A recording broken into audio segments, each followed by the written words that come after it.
नमस्कार, আমি ডক্টর রিতেশ কাউন্টিয়া। আমি nephrologist and kidney transplant physician as an additional director at Fortis hospital kidney institute Rashbehari.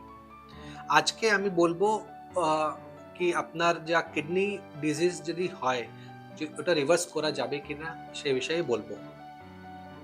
Kidney disease দু রকম থাকে, একটা বলা হয় অ্যাকিউট কিডনি ইনজুরি একেআই আর একটা থাকে ক্রনিক কিডনি ডিজিজ সিকেডি।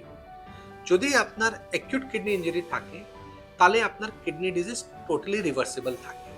সেই জন্য যখন কোনো কিডনি পেশেন্ট আমার কাছে আসে যার কোনো কিডনি সমস্যা হয়েছে, ক্রেটিন বেশি আছে, সবসময় কারণ দেখা হয়।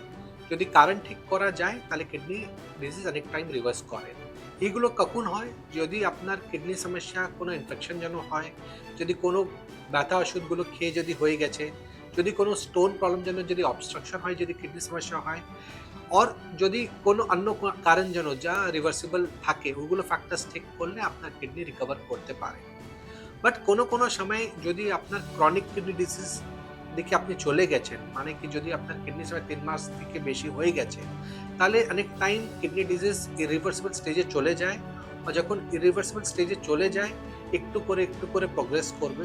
সেজন্য চিকিৎসা করে আপনি এটা স্পিড যে আছে, যা স্পিড তাড়াতাড়ি যা কিডনি ক্রেটিন বেশি হচ্ছে ওটা কম করা যায় চিকিৎসার মাধ্যমে। বাট অনেক টাইম যখন সিকেডি হয়ে যায় তাহলে পুরোটা রিভার্স করে না। সেই জন্য যখন আপনার কিডনি ডিজিজ ডিটেক্ট হচ্ছে সবসময় কারণ দেখা উচিত। কারণ দেখে যদি কারণ ঠিক করা যায় তাহলে আপনার কিডনি ডিজিজ রিভার্স হতে পারে। সেই জন্য যদি আপনার কিডনি সমস্যা আছে তাহলে নেফ্রোলজিস্ট সঙ্গে পরামর্শ করতে হবে। ধন্যবাদ।